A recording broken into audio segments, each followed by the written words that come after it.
할렐루야, 조나시입니다. 오늘도 말씀으로 하루를 시작합니다. 슬기로운 아침 시간 예레미야 예가 5장 말씀입니다. 사람은 태어나면서부터 영향력이라는 부분에 대해서 자유로울 수가 없습니다. 그러다 보니 자연스럽게 영향을 주기도 하고 받기도 하죠. 예를 들면 부모는 자녀들에게 다양한 영향을 주고 있습니다. 먼저는 아이들에게 삶의 울타리가 되어주고 있죠. 경제적으로 그들을 돌보는 것입니다. 돈을 벌어서 그들을 먹이고 학교를 보내고 모든 것을 책임져요. 경제적으로만 영향을 주는 걸까요? 아닙니다. 정서적으로도 안정감을 제공하고 삶의 이정표를 제시도 하죠. 분명 부모는 살아있을 때 자녀들에게 많은 영향을 끼칩니다. 그런데 간혹 부모님들이 세상을 떠난 이후에 훨씬 더 큰 영향을 주기도 할 때가 있죠. 평소에 하시던 말씀과 행동에 대해서 뒤늦게 아이들이 깨달으면은 부모님이 계시지 않지만 더 큰 감동으로 영향을 받을 때가 있습니다. 부모님은 옆에 계실 때와 돌아가신 이후에도 자녀들에게 많은 잔상을 남기고 계시죠. 그러기에 여러분의 삶은요, 선한 영향력, 좋은 영향력을 많이 남길 수 있는 잔상이 많은 부모님이 되시길 소망합니다. 아멘. 그렇다면 오늘 본문에서 성전 중심으로 살아왔던 이스라엘 사람들, 즉 남유다 사람들은 성전을 잃은 이후에 어떻게 살아갔을까? 오늘 좀 그 모습을 좀 보려 합니다. 성막 시절을 포함해서 성전은요, 이스라엘 사람들에게 큰 자부심이었고 삶의 중심이었습니다. 하나님께서 모세에게 성막을 만들라라고 말씀하실 때 내가 여기에서 너희를 만날 것이야 라고 말씀하셨죠. 그때부터 이스라엘 사람들은 성전에 들어오면서 하나님의 임재를 느꼈습니다. 성전 뜰을 밟을 때마다 벅찬 감격에 사로잡혀 살아갔어요. 성전은 그들의 소망이었고 희망이었고 기쁨이었으며 자랑이었습니다. 그런데 그 성전이 하루아침에 불타 없어져 버렸습니다. 바벨론 군사들에 의하여서 성전의 많은 기물들이 약탈당했습니다. 나라가 망한 것보다 성전이 불타고 있는 것이, 성전의 많은 기물들이 도둑 맞은 것에 대해서 남유다 백성들은 더 큰 상실감과 모욕을 느꼈던 것이죠. 1년에 한 번 대제사장만 들어갈 수 있었던 지성소에 바벨론 군사들이 들어가서 헤집어 놓아도 그들은 죽지 않았습니다. 이방인들이 지성소를 약탈해도 하나님은 보고만 계셨던 것이에요. 남유다 사람들은 그렇게 성전이 사라지는 것을 지켜볼 수밖에 없었어요. 그래서 예레미야 예가 5장 말씀은 남유다 백성들이 경험하고 있는 참상에 대해서 노래하고 있습니다. 4절 말씀이에요. 우리가 은을 주고 물을 마시며 값을 주고 나무들을 가져오며. 아멘. 내 나라에서 물을 마시고 내 나라에서 나무를 갖고 오는데 특별히 값을 지불할 이유는 없습니다. 그런데 이제 나라를 빼앗기 때문에 돈을 내고 물을 마셔야 하고 돈을 내고 나무를 해야 하는 상황이 된 거예요. 9절 말씀이요. 광야에는 칼이 있으므로 죽기를 무릅써야 양식을 얻사오니. 아멘. 먹고 살기 위해 발버둥 쳐야 겨우 입에 풀칠할 수 있는 상황이 된 것입니다. 나라가 망한 이후 포로로 잡혀간 사람들뿐만 아니라 본토에 남아있는 백성들도 고통 가운데 삶이 이루어지고 있었던 것이죠. 신절 말씀입니다. 청년들이 맷돌을 치며 아이들이 나무를 치다가 엎드려 지우며 노인들은 다시 성문에 앉지 못하며 청년들은 다시 노래하지 못하나이다. 아멘.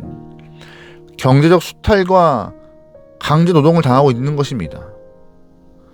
어린아이부터 청년에 이르기까지 강제적으로 노동에 시달릴 수밖에 없는 상황이 지금 남유다의 현실이고, 그러다 보니 노인들은 한가롭게 성문에 앉아서 삶을 이야기하고 이렇게 여유를 즐기는 모습 없습니다.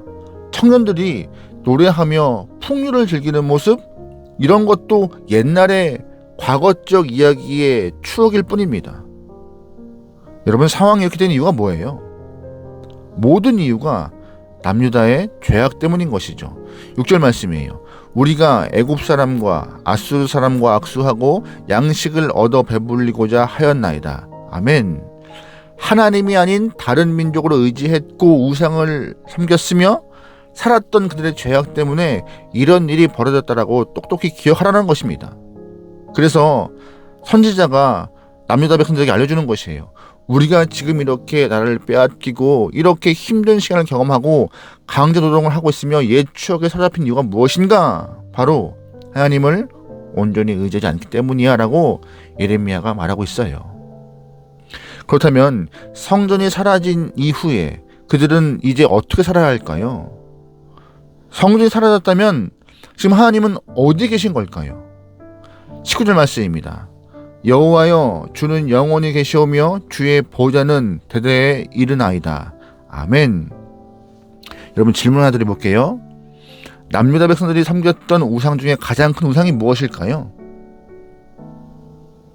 여러 답이 있겠지만 가장 큰 우상은 바로 성전이었습니다. 의외의 답이죠. 그들은 지금까지 애굽의 신들과 두로와 시돈 사람들이 섬겼던 바알과 아세라를 섬겼습니다. 암몬 사람들의 밀곰도 섬겼어요.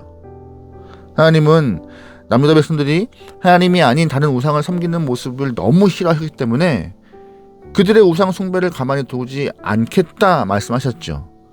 그런데 문제는 뭐예요? 우상 중에 가장 큰 우상이 성전이었던 것입니다. 그들은 자신의 삶에 대한 정결함을 돌아보지 않은 상태에서, 말씀대로 살지 않은 상태에서 성전에 오기만 하면 하나님이 우리의 죄를 용서하실 거야 라고 믿고 있던 것입니다. 자신들의 삶의 변화, 정결함, 거룩함, 이런 것들은 신경도 안 쓰고 있는 거였어요. 성전으로만 피하면 안전할 거야 라는 그런 잘못된 믿음을 갖고 있던 것이죠.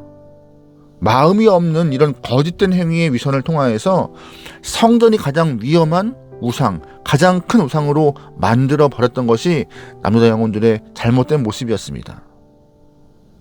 하나님은 보이는 성전보다 보이지 않는 믿음을 더 중요하다라고 그렇게 누차 말씀하셨지만, 남유다 사람들은 성전에 와서 종교생활을 하면 자신들이 종교성이 다 채워진 줄 알고 있어요. 믿음이 더 채워진 줄 알고 있어요.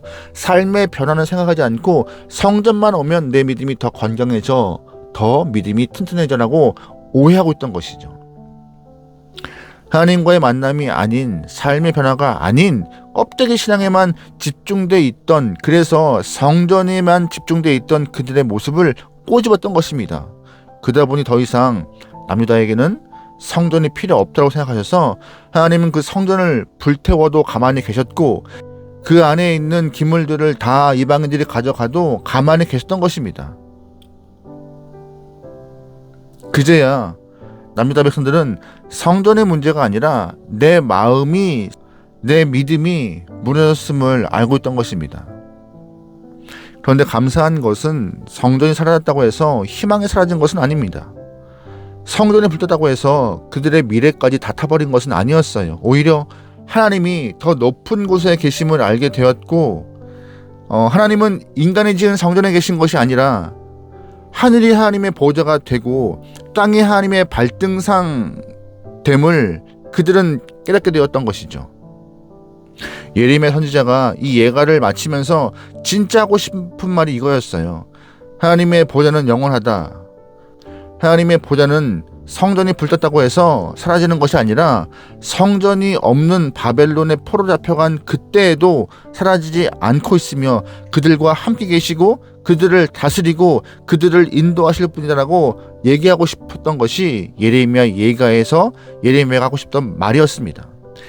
우리의 현실은 이렇게 힘들게 흘러가지만, 성전이 불타해서 아무것도 희망이 보이지 않지만 하나님의 보좌는 우리의 눈에 있지 않아 하늘에 있어. 언제나 그곳에서 우리를 바라보시며 지키시고 인도하실 것이야. 걱정하지 마 라고 말하고 싶었던 것입니다. 우리가 믿음 생활하면서 정말 조심해야 될 것은 눈에 보이는 것들이에요. 기독교 신앙의 본질은 보이지 않는 것에 집중합니다. 하나님은 그래서 형상을 만들지 말라 하셨고 보이는 것에 의지하지 말라 말씀하셨죠. 보이는 것은 건물이든 물질이든 우리의 의지가 되지 못하고 구원을 주지 못합니다. 오로지 우리가 붙잡아야 할 것은 보이지 않는 말씀이고 하나님이고 성령 하나님이고 예수님이십니다. 그 보이지 않는 하나님 한 분에 집중할 때에 그 하나님이 우리에게 생명 주시고 우리의 삶을 인도하시고 우리를 지키심을 여러분 꼭 믿으시기 소망합니다. 하나님은 지금도 여전히 보좌에 자정하시고 계십니다. 그리고 우리를 다스리시고 영원한 우리의 왕이 되어주세요.